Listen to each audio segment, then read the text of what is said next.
ഒരു നാടിന്റെ ദുരിതയാത്രയ്ക്ക് വിരാമമിട്ട് കുടമുണ്ടപ്പാലം approach road യാഥാർത്ഥ്യമാകുന്നു. 2014-16 കാലയളവിൽ അശാസ്ത്രീയമായി സ്വകാര്യ വ്യക്തിയുടെ സ്ഥലത്തേക്ക് നിർമ്മിച്ച പാലത്തിന്റെ അപ്രോച്ച് റോഡാണിപ്പോൾ യാഥാർത്ഥ്യമാകാൻ പോകുന്നത്.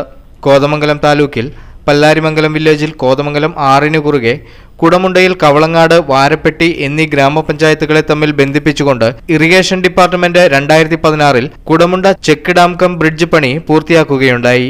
കവളങ്ങാട് ഭാഗത്തെ അപ്രോച്ച് റോഡിന്റെ പണി പൂർത്തീകരിച്ചുവെങ്കിലും വാരപ്പെട്ടി ഭാഗത്ത് അപ്രോച്ച് റോഡിന്റെ നിർമ്മാണ സമയത്ത് സ്ഥലം കയ്യേറിയെന്നാരോപിച്ച് റോഡിനോട് ചേർന്ന് താമസിക്കുന്ന സ്ഥല ഉടമ മൂവാറ്റുപുഴ മുനിസിഫ് കോടതിയിൽ കേസ് ഫയൽ ചെയ്തതിനാൽ നിർമ്മാണം തടസ്സപ്പെടുകയുണ്ടായി.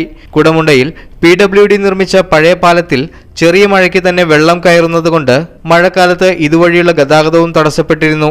പുതിയ പാലത്തിലൂടെയുള്ള ഗതാഗതം സാധ്യമാക്കുന്നതിനായി കോതമംഗലം ഗസ്റ്റ് ഹൌസിൽ വെച്ച് നടന്ന യോഗത്തിന്റെ അഭ്യർത്ഥന മാനിച്ച് സ്ഥലമുടമ സ്ഥലം വിട്ടു നൽകാൻ തയ്യാറാവുകയും ഇതുമായി ബന്ധപ്പെട്ട കേസ് പിൻവലിക്കുകയും ചെയ്തു.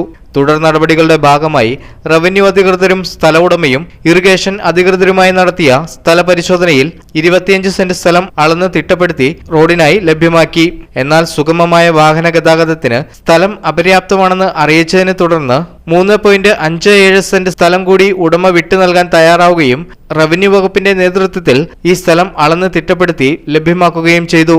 അപ്രോച്ച് റോഡിന്റെ നിർമ്മാണത്തിലേക്ക് MLA ഫണ്ടിൽ നിന്നും 40 ലക്ഷം രൂപ ലഭ്യമാക്കുകയും ഇറിഗേഷൻ ഡിപ്പാർട്ട്മെന്റ് ടെൻഡർ ക്ഷണിക്കുകയും സെറ്റ് ഹാൻഡ് ഓവർ നടപടികൾ പൂർത്തിയാക്കുകയും ചെയ്തിട്ടുള്ളതാണെന്ന് MLA ആന്റണി ജോൺ അറിയിച്ചു. ഈ പ്രദേശത്തെ ജനങ്ങളുടെ ഏറെക്കാലമായിട്ടുള്ള ആവശ്യമാണ് ഇപ്പോൾ സാധ്യമാകുന്നത്.